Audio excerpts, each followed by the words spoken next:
Learning how to embrace your feminine energy is one of the best decisions you can make in your life. And I'm about to spill all the tea on how you can do it.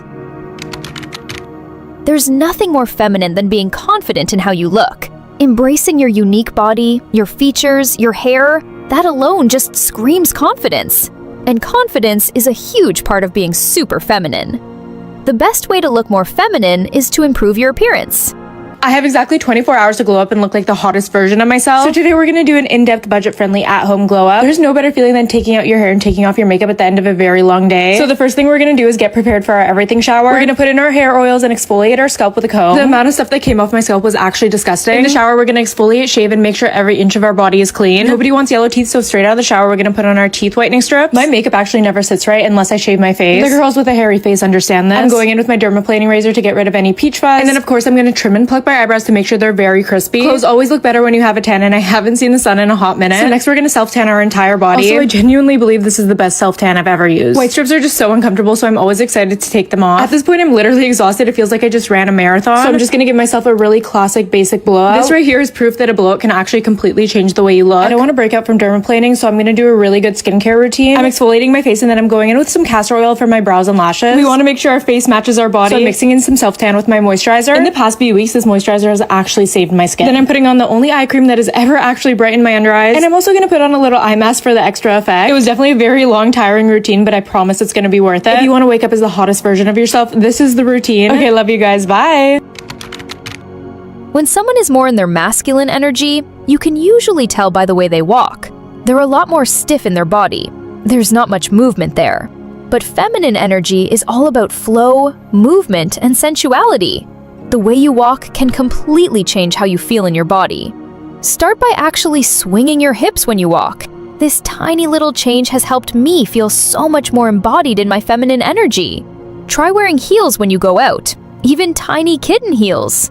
Heels naturally force you to engage your core and shift your weight, which creates that beautiful feminine posture and walk.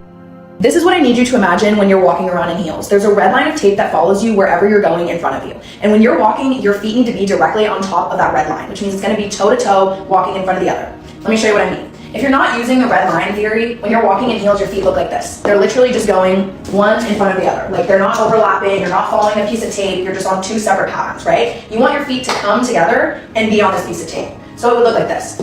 Automatically have movement because I'm crossing my legs together to walk on this piece of imaginary tape, right? That's the number one thing that gives you automatic movement in your hips, in your butt, in your arms, in your body, is walking on this imaginary piece of red tape. The only other thing that you need once you start practicing this red line theory is some confidence. When I go out, I genuinely pretend like I'm on a catwalk. I'm the new bombshell walking into the Love Island villa, okay? It's slow motion, my hair's moving, I look like that. That's what I tell myself, because that's what it is. Like, as soon as you start telling yourself that you're that girl, you look amazing, you feel confident, you look good, you start actually portraying that energy to other people. It's not just in your head, right? So tell yourself that you look good, and let me show you exactly what I'm talking about, okay? This is a girl that's using the red line theory, but she doesn't really have any confidence. She doesn't really know what she's doing. She's putting the practice together, but it's kind of meh, it's kind of boring, whatever. I would like to be that girl, personally, so let me back up and show you what it looks like when I walk, okay? I hope that you can see me from there, because I can't tell, but... yeah. It's that easy. Like, the wind is moving through your hair, your hips are moving, your body's moving, you look amazing. Like, start telling yourself these things. You look good and you feel good internally. And once you do these things, you're gonna be walking like that girl. Your voice is one of the most powerful tools you have for expressing femininity. I'm not saying you need to speak in a high-pitched baby voice. That's not authentic or attractive. What I mean is being intentional about how you speak. Feminine energy in your voice comes from speaking more slowly, more softly, and more deliberately. This makes you feel instantly feminine. We need to learn to speak politely. You want to be a classy woman, don't say vulgar things, don't curse, don't say the F word. Instead of saying, oh, I'm gonna go pee real quick. Excuse me, I'm gonna go to the restroom. Restroom, not pee. Upper lip, not mustache. Underarms, not armpit. Like, there's different ways that you can tweak your language just a little bit that will make you seem so much more educated and classy. The way you start the morning impacts your whole day. That's why you need to slow down while doing things. Usually in the morning, most of us just rush out the door and start our day, but that always makes you feel scattered and ungrounded. Instead, try following a morning routine that, instead of draining you, actually gives you energy and boosts your confidence and femininity. This is my perfect, very extra, slightly insane morning routine that I guarantee will make the rest of your day 10 times better, and it'll make you feel more productive and more put together. First, you're gonna wake up, I don't care what time, it doesn't have to be early. Immediately when you wake up, you're gonna make your bed and brush your teeth. Making your bed when you wake up gives you an immediate sense of productivity as you start your day, and if you're not brushing your teeth in the morning, get out. Most importantly, right when you wake up, do not look at your phone. You can check the time, but don't open it, don't look at anything else for 30 minutes. Yes, 30. When you wake up in the morning, your brain is in an alpha wave state, and it's supposed to slowly transition into beta waves as you wake up. But if you're on your phone and scrolling first thing in the morning, then your brain immediately switches from alpha to beta waves instead of it happening slowly and naturally. That immediate switch is going to increase your stress and decrease your productivity and overall mental clarity for the rest of your day. Next, you're going to wash your face with cold water and then do your skincare routine if you have one. This will make you feel really refreshed and just very put together. Next, you're going to move your body for 10 to 15 minutes. Stretching, yoga, whatever you like to do. Getting some form of movement in the morning increases your blood flow and your oxygen flow to your brain muscles. It also releases adrenaline, which helps you improve focus, and it releases dopamine and serotonin, which will improve your mood. Then you're gonna chug some water, and when I say chug, I don't mean sip, I mean chug. This will help boost your metabolism and flush out toxins, obviously hydrate your body. Then you're either gonna journal or meditate, or do both if you feel like it. Both of these will clear your mind and improve your focus, and overall it just sets such a positive tone for the day, especially meditating, and you don't have to do it for a long time. I do either of these for about 5 minutes. Lastly, you're going to eat something healthy and nutritious. If you put junk into your body first thing in the morning, how do you think your body's gonna feel for the rest of the day? By putting something that's bad for you into your body, the rest of the day your body is going to feel worse. And if you put something healthy and nutritious in there, your body's gonna feel a lot better throughout the day. Not to mention, if you eat something with a lot of nutrients, you are fueling your body and giving it what it needs to go about the rest of your day. And that is my very extra, slightly insane morning routine. Please let me know if you try it and how you feel after. At the end of the day, most of us just sit and scroll on our phones until we fall asleep.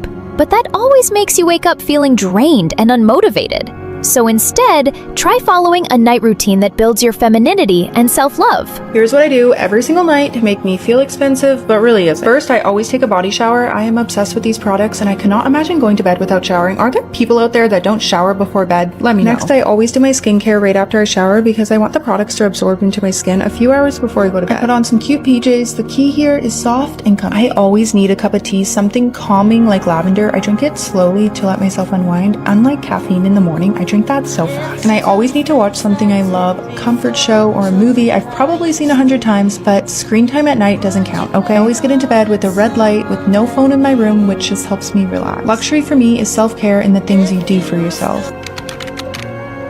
When you overshare every detail of your life, your problems, your relationship drama, your insecurities, it dilutes your feminine mystique. I'm not saying you should be fake or closed off, but there's power in keeping some things private. The most magnetic, feminine women I know have this quality, where they're warm and friendly, but you never quite know everything about them. They listen more than they talk. They ask questions instead of dominating conversations, and they keep their personal business private. Stop oversharing. We're going to stop doing that. We do not have to feel silence. Be okay in silence. This is something that I've had to learn. It's honestly something I'm still working on because I love to talk. I mean, I'm talking to a camera right now. Nobody's behind this. I just feel like not everybody that you talk to and overshare with has the best of intentions. You never know what they're going to do with that information. It's okay to sit in silence. It's okay to be a little bit awkward. We don't need to overextend ourselves to fill the silence. This is a big one. Feminine energy is receptive, not aggressive. When you're constantly texting first, planning everything, initiating all the dates, and basically doing all the work in a relationship or situationship, you're operating in masculine energy, and it's exhausting. Here's what I've learned. If a man is interested, he will pursue you. You don't need to chase, convince, or work for his attention. The right person will make it easy. When you stop chasing and start receiving, everything changes. The way you dress has a huge impact on how feminine you feel. Feminine energy isn't about wearing dresses every single day. It's about wearing things that make you feel beautiful, confident, and soft. Start by building a wardrobe with pieces that flatter your body shape and make you feel amazing when you put them on. How to dress more feminine while I touch up my makeup. The first and most important tip is wearing clothes that aren't so tightly fit. If you're constantly making adjustments to your clothes, that is a sign that you probably shouldn't be wearing it. Your clothes should fit comfortably, so that could mean sizing up from time to time. Instead of focusing on where you're going to buy your clothes, I want you to focus on knowing exactly what items you're going to get. For a more feminine style, I highly recommend investing in some cute cardigans. You can style them in so many different ways, and they effortlessly add a soft and feminine cozy touch to any outfit. The next item on my list is going to be a pair of tailored shorts. They offer a more structured, elevated look, but still feel easy and comfortable enough for everyday wear. They're the perfect way to show some skin without looking too revealing. Maxi skirts are perfect for every day as well. I love that you can dress them up or down and style them in so many different ways. Plus, they're a great option for when you want to feel put together without feeling like putting in a bunch of effort. My last tip is investing in some really cute kitten heels if you haven't already. They offer just the right amount of height and elegance without sacrificing comfort. Feminine energy is about being receptive and allowing others to support you. When you refuse to ask for help, when you insist on doing everything yourself, when you struggle silently instead of reaching out, that's masculine energy, and it's exhausting. Start small. Ask someone to reach something on a high shelf. Help carry something heavy. Ask for advice when you're stuck on a problem. Let someone open the door for you. The next way to embody more feminine energy is by spending time alone. Take yourself out on a solo date at least once a month. I know you've seen those solo date TikToks. They're popular for a reason. There's something incredibly empowering about enjoying your own company. The biggest act of self-love is to live for yourself and not for others. Do the things you've always wanted to do, even if you have to do them alone. Go to that art class, listen to your favorite songs on repeat. Go to that movie you've been dying to see. Go on that trip you've been dreaming about. Live, truly live.